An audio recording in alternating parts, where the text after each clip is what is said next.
Hello, YouTubers. It's 2:20 in the morning. This is Mr. Zero of Mr. Zero's Terror Ride. I am Mr. Zero, clown, comic, commentator, and boring talking head on YouTube. I know the last video I made saying please be the last vid I do on Sarah Palin and Paul Revere was supposed to be the last vid on the subject, but then someone posted a comment saying that I was ignoring the truth. So this is my final video, and I'm going to state the facts as I see them. Number one, Sarah Palin said that she received a gotcha question. She said, while talking to Chris Wallace on Fox News, whom she is a paid contributor for, it is 2:20 in the morning. I need some more gasoline to wake myself up. She said she received a gotcha question and answered candidly. Candidly was what she said. She answered candidly. She didn't answer candidly. I don't need to read the quote again. If you're watching this video, you've seen the quote. She did not answer candidly in the least. That is the basic discussion I have. She did not answer very well. Whether or not anything she said was true has been debated for the last 2 days. Wikipedia has shut down, has locked up contributions to Paul Revere's page in Wikipedia. So many people are trying to get in there and make it sound like everything that Sarah Palin was correct about. That is, and then other people are trying to make her look like she was wrong about everything. Everything is right in the middle. It's all gray area, and I'm going to admit that. I'm big enough to admit that. I've learned a lot about Paul Revere in the past couple of days, which was a good plan on Sarah Palin's part if she wanted Americans to know Americana. That devious little wench. At any rate, it is not. She says she received a trick gotcha question. That they wanted to get her and make her look the fool.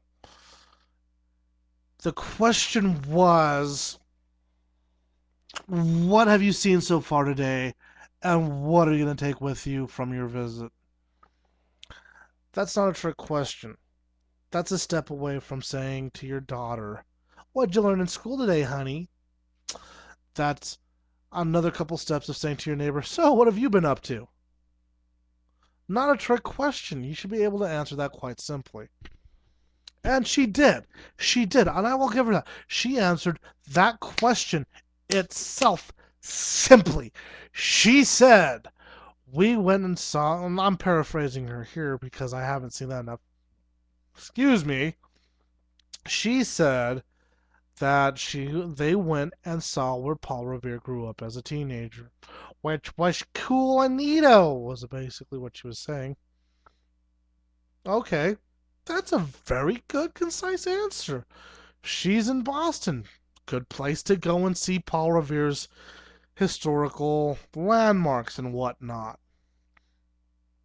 That's not a trick question. Mark Whittington, contributor to Yahoo from Texas, I think is where you're from.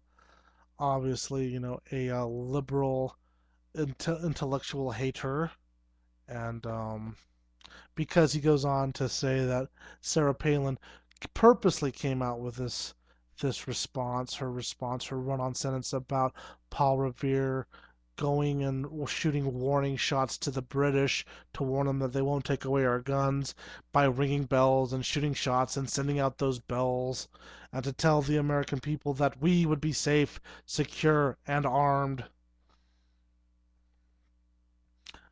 What he was doing was to warn the colonists that the British were coming. They were coming to get the stockpile of weapons that was in Concord. He was also going to Lexington to warn Samuel Adams and John Hancock that the British were coming and were coming to arrest them. There were 3 riders that night.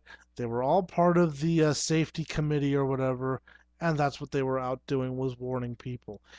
Paul Revere was telling other people to ring the bells in the church. He did not ring any bells.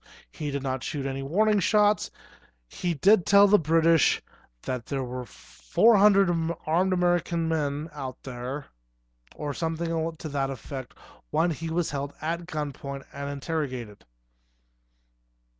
He was basically letting the British know that it was going to be a tough fight for them to shut them up.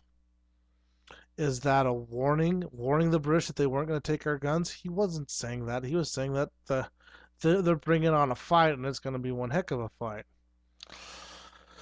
So she got her facts skewed, and that's fine. We all do. But the fact is that she's trying to come off as an intelligent person, as someone to look up to, and she's right there with Violent J and Shaggy Two Dope saying, "Magnets, how do they work?"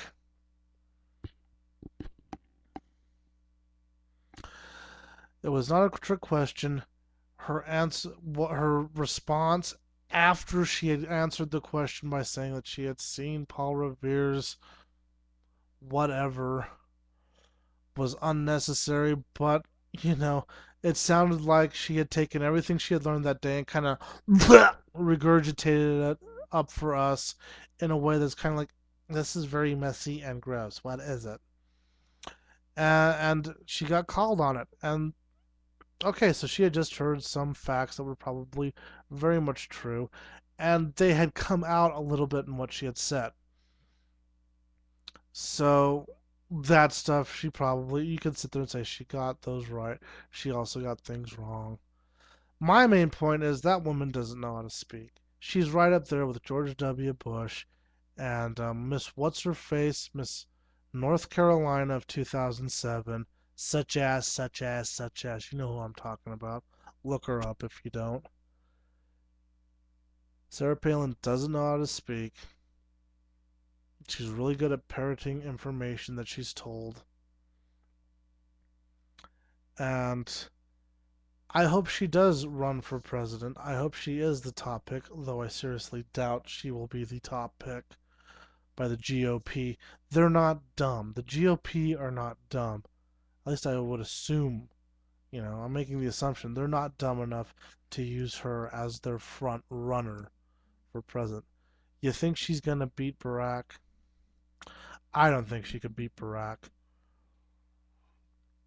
To paraphrase John Cleese, you go to England and no one conservative, centrist, or left wing would ever think she's capable of being president. And if the American people do elect her president, the whole of the world is going to look at us and laugh, as they probably did when we elected George W. Bush for the second time. I hope I answered everything that people are claiming on me. I'm not saying that she was 100% wrong. I'm not ignoring that truth. She got things skewed. She's not a good public speaker. She's not quick on her feet. That's really what shines through in that video. Whether or not the information was correct and it was partially right, partially wrong, is due to the fact that the woman cannot think on her feet. And is that the type of person we need in office? Fortunately for us, she hasn't said whether or not she's running. She probably won't. At least that's what I've heard people say, is that she's goose stepping around that question. Hopefully she doesn't run. Or hopefully she does. We all could use the good laugh. But hey. Gots to love my cola.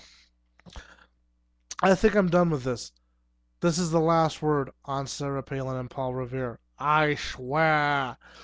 Anyone else that wants to attack me about whether or not I'm speaking the truth, whether or not I'm ignoring facts, whether or not you're labeled right now as an idiot, I think I've put out where I stand. She was not 100% correct. She was not 100% wrong. She was dancing around in gray area of historical accuracy, as so many people in America would be. And when push comes to shove, what I'm talking about is that the woman cannot put a sentence together correctly unless it's pre-fed to her. End communication. Goodbye and good night.